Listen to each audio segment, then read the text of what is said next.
Hello and welcome to yet another edition of Captains of Industry with me, George Ndirangu, or at George Ndirangu on Twitter, coming to you on at CNBC Africa as well, if you're looking to engage through the next half hour on social media. Now, our next guest requires very little introduction. He's a guru in the hospitality industry with over 30 years of experience to his name. I'm speaking about Denis Dernault, who's the general manager of Radisson Blue Hotel and Convention Center right here in Kigali, Rwanda. Over the next half hours, I've mentioned, we'll talk about his life growing up, how he's managed to position himself in different parts of the world, well within the hospitality industry. And then we'll take a look at Rwanda, what the hotel here has been looking at as some of its targets, what it's managed to get through over the last couple of years and months since it's set up, and what we should see as the next step well within when we see the global brand also revise and revisit its strategic plan. So let's get straight into the interview. Mr. Dernault, thank you very much for creating time to speak to us. You're an elusive man, and we understand why finally we get to speak to you. Thank you very much for joining us. Thank you for having me. Right, now let's start off first off with your personal life and involvement in the industry. We've looked through all your pages when we were doing the research, and we've seen all the history, the 30 years where you've managed to grow across the world. But guide us through before that. How was it your early education life and settling in which career path to follow? Well, I was born in the French Caribbean, naming Guadeloupe, which is south of Miami. And for me, it's one of the best spots in the world. Looking at my time as a kid and teenagerhood, I will call that golden years. So basically, where everything was available. We had an island life, which was very easy.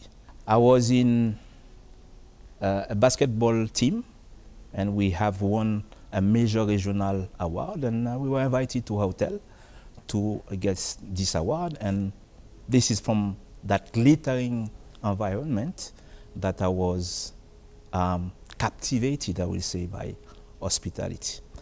Despite having, as a teenager, quite good grades, and I was said to be probably somebody who will end up in mathematics, science, and so on. Well, I did probably my parents a bit of a heart attack when I said that I'm going to pursue the career of hotelier. They were not very happy with that at once, but I think when they look now at my path, you know, I think my father is not there anymore, but my mother is quite proud of what I have achieved through the career. So basically, that was to grow up in the Caribbean and then starting my hospitality career there and moving to Paris to further this hotel management school. And from that point, where I was trained, developed, not only in France, but as well in the UK, in Italy, and further in Germany, I started my career in the industry. All right, I have two things to ask. One is about settling in with the language, because that's a crucial point within the hospitality industry. Everywhere you go, you hear very different dialects. Number two, whenever someone is asked about which is your dream destination, they rarely mention Rwanda or East Africa. Most say Bora Bora, Maldives, places that you've been. So how was it settling in an unorthodox destination? Well, having been very well traveled in Africa, and not only in North America, South America, in Asia, in the Pacific. For me, after my research, coming to Rwanda was just as going home. Was to make a contribution that I knew that could probably do a difference. So settling into Rwanda itself was as easy as being home. All right. Perfect. What about the dialects, the languages? Well, I have not catch any serious conversation into Kinyarwanda, but yes, a few greetings and so on. All right. English and French you're comfortable with? But I do speak English, French, and Italian. Right. And I used to practice German to a certain level that I'm now not at the best at it. All right. Very proficient. So after settling in now, come back to where we are, and 9 of those years that we've talked about, the 30 years of experience, 9 of them are with the Carlton Residual Group. Your prospects for growth within a conglomerate, we'd like to understand how your career has been over the last 9 years. Well, I would say that first, what is interesting for me is a project. And when a project talks to me, so I push forward to make sure that I'm getting this project. And with the company, the setting of the hotel and the convention center was what I was looking for. Being in setting where I manage large operation, okay, hotels that I manage were 740 rooms, others 1,700 rooms. So basically having this magnitude was what I was looking for. And further to that was I have been in the past a lot in resort setting, while I had done as well meeting and event. So that was to come back as well to this particular segmentation. All right, let's talk about you now first coming into Rwanda now. What was the first observation? There is an obvious gap within the hospitality industry, but people from outside see it from different angles, different perspectives. What was yours? You know, being in an expatriate career for the last 20 years, so coming here that was not different than many other countries. What we knew is we need to find the calibers that have the passion, the flame, and from that point on, we can teach technical skills. So basically, yes, we arrive, we realize that the human resources capacity was not there to open such a complex, and that was to find the right individual to fit the purpose. So basically, that was the first thing. The second was to find the right products, you know, to ensure that we have a world-class gastronomy. That was the most difficult part. And still now, we are struggling a bit with that. So to ensure that all the stakeholders understood what type of product we are looking for and what are the volume that are going to be needed in the future. So this is a conversation that we are having. And the third part, when you have such a complex which can cater for thousands of people at the time, it is to make sure that everybody is safe. So this is the third area where we had to gather our label of certification through hygiene, sanitation, and so on. And we have been certified last year by the Rwanda Standard Bureau. And this is something that as well we are pushing with our suppliers to ensure that they are doing the right activities, that the whole chain is compliant and every single guest is safe. Of course, the timeliness of the opening of the convention center, the hotel here at the convention center, was something that we were all buzzing about across the region and in the continent. We had the issue on the contract and what happened. Of course, that is a different conversation whatsoever. But we'd like to know about what you thought of the exact date when it opened, and we know that there was a lot of unreadiness on some parts. What was happening behind the scenes that you can actually let the public know? Well, it has been such an adventure, I will say, with a lot of challenging to ensure that at least one of the things we will never compromise on was fire, life, and safety. Despite that the building have not been tried, but at least this will make sure that it was compliant to our standard. So that was the first thing. In terms of receiving the various, I will say, area like the main kitchens, the laundry, and so on, there was a huge constraint there. And I will say until the last 6 hours before opening, that was in some areas still a constraint. So you can imagine the stress, you can imagine the frustration of many of our employees into these activities.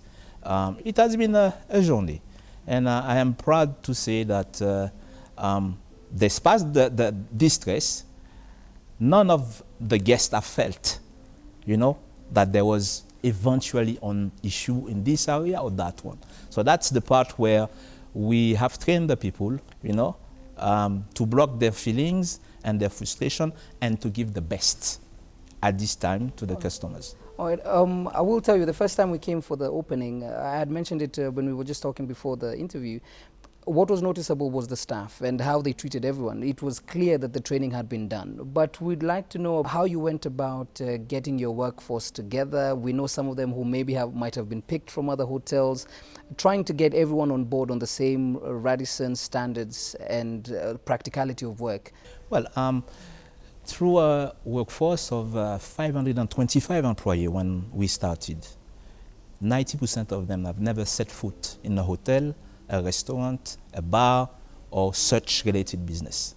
So it was somehow good, but at the same time, a little bit negative because we didn't have much time to prepare them. So the first area where we said we are going to push forward is to make sure that they are ready for the African Union, that we studied carefully all the plan of the African Union and ensure that it was delivered accordingly. So again, for us, having a team which were not trained in the business was positive because we could mold them in the way that we wanted with our standard, customer service and service philosophy. So that was the easy part. But the second part where you needed the efficiency when we opened, fortunately, we were able to balance this particular fact by bringing some other employees from our sister hotels to make sure that there was a right balance and that every single customer was getting their fair share of satisfaction. All right. Now we do know that this hotel here is a flagship for many and a sign of many to come. And it's also an indication of where your career might go. So how vast is your mandate now and how vast will it be in the years to come? Well, in the years to come, I don't want to go in that direction, but I would say at the present time is to ensure that the quality services that we are delivering now keep growing, okay? That the complex is more and more so efficient in terms of, for example, energy, in terms of all the resources that are making a guest experience, but not only to ensure that we are reaching profitability as soon as possible and to give back to the stakeholders. You know, that's a very crucial point. Most within the hospitality industry, breaking even or matching your books is tough. So what do you need to do in that end? You have your strategic plan, obviously, that has stemmed from when you opened.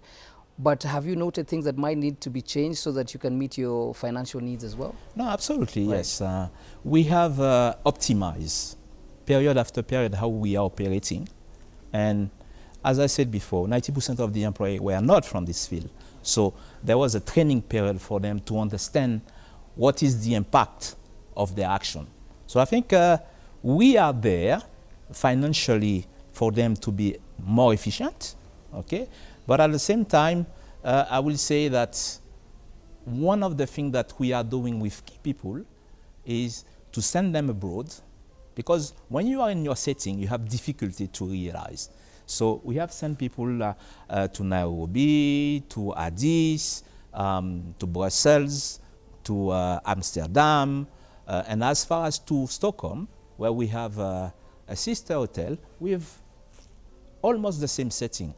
It's a large hotel with a commercial center as well. So basically, key people, they are exposed, you know, to how efficient a hotel can be. And when they come back, they are the best ambassador for their team to ensure that we are going forward and moving in the right direction. All right. At this point, allow us to take a short break. We'll be right back. I've been speaking to Denis Dernault, who's the general manager for Radisson Blu Hotel and Convention Center here in Rwanda.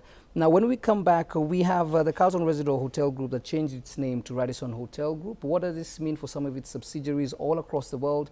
And what are we doing in regards to Rwanda's connotation of the demand outmatching the supply? We'll take a look at some of those macro aspects of the hospitality industry right after this.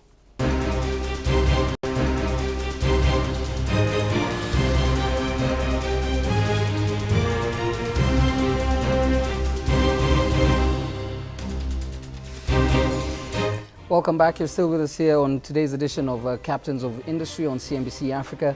Now, before we left for break, we were speaking to Denis Dernault, who's the General Manager for the Radisson Blue Hotel and Convention Center here in Rwanda, giving us his personal life and how he fits now into the hospitality industry and what his progress has been on the same. And we got a bit on how exactly we saw the Convention Center start up and kick off. Now, the size of the market here we've touched on makes it hard for players to break even, and we've understood from the hotel's point of view what they're doing with the same. But we still have a resource-intensive industry, and we have conference tourism and related hoping to grow currently at the 12%, hoping to grow well past that. So the question now comes back to you. We are slowly narrowing this gap. We've talked about the 12%, $43.9 million annually from conference tourism, which the hotel here has been pivotal with. Are we confident with the pace at which we are growing, or are these numbers long overdue? What do you make of the current growth prospects? I truly believe that the pace is absolutely accurate, and we just come in the landscape with Rwanda as a MICE destination. We are in our infancy, and I truly believe that this pace in the next coming 2 years will even increase, because we were in lack of awareness about the country, visibility, and over the last 2 years the Convention Bureau has done with the destination, the stakeholders of the destination, quite an interesting job on that. I'm just coming back from Meetings Africa in Johannesburg. We have never felt such an enthusiasm about the destination than the last trade show that we attended. There is absolutely an interest which is really important, and for us we start to feel the fruits of the effort which has been put forward, the campaign in terms of marketing there. All right. When I started this part of the show, we talked about the Carlton Residence Hotel Group changing its name to Radisson Hotel, and they said that within their strategic plans, of course, some of its subsidiaries would be affected. Are we anticipating that this will touch on the hotel here? Absolutely. I mean, among the various elements of this 2022 destination, this is exactly the program that we are referring to. We are talking about a new guest experience, which is the heart of our business. We are talking about a system which can optimize, revenue, sales and marketing. So basically, yes, that will affect as well. And we are talking as well about a new IT platform, which is going to make more synergy among the hotel and ensure that all the best practice are put into motion. Wherever it's working, we are going to apply them. So definitely having globally the group to change in his name to one entity which is talking to the public, that's a good move. All right. What happens to the loyalty program as well, since you've touched on the IT Yes. Bit? Well, I mean, if we are looking at the market here, we have registered more than 2,000 people, the community here, in our loyalty program. And every time that they are coming, they have a discount. So basically it's talking for itself, and it's going to grow. If we're talking about the continent, the African continent, we are the upper upscale chain of hotel, which is the more present on the continent. So having all this meeting, which I hope we start to channel more and more often to Kigali, people will benefit from this new reward program as well. So yes, it's something which is extremely positive, and which will ensure that customers favor us, because they have really, we have one of the most interesting loyalty program among all the hotel chains. We have revamped it, taking what other chains were doing and adding on. So basically, by any means, this is the way for us to ensure that the customers stay with us. All right. When you were opening, we had the concern about middlemen with the travel agencies when we go for bookings, where most major hotels were saying that they can do the booking straight from the site. They don't need the travel agencies. But how have you been able to work out the mix and match with all these middlemen? Well, I would say that Our main business here is mice. So basically, when you are talking to an event organizer, the room are booked generally through him. So the middleman is less frequent in our position than the other hotel in the destination. You've mentioned in your LinkedIn, one of your highlights was keeping abreast of trends in customer behavior to improve strategies. How do you work out thinking 5 steps ahead of the consumer of different ages? I know you have your team, but how do you keep abreast on that? It's all about research. Right. Research. You need to research all the time. And more than this, when, for example, you have an event which is happening in your complex, you need to ensure that you are getting response from the attendees on various elements. And then you look at those figures and you look at those statistics to make informed decisions.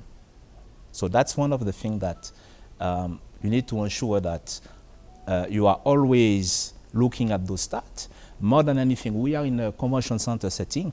So, and we are part of this International Congress and Convention Association. So they have a statistic as well.